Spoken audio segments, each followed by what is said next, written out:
Hello, I'm Bernard Hickey from interest.co.nz and welcome to 90 at 9, brought to you in association with ASB.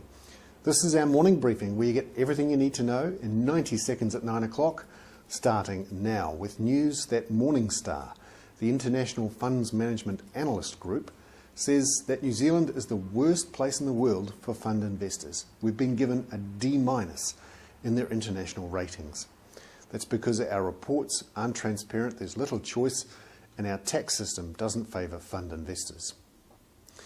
Meanwhile, ING Property Trust, one of the biggest listed property trusts in New Zealand, has reported a $63 million loss and will reduce its payout.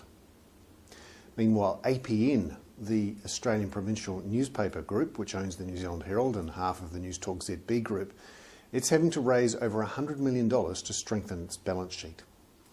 Overseas, on the States, US housing starts fell 13% in April. This was to a record low and was much worse than analysts had expected. The housing market is still in deep trouble there.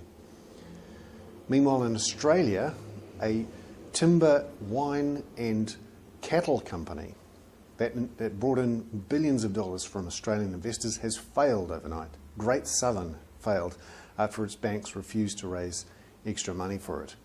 Those banks are owed $376 million, including ANZ, which is owed $220 million.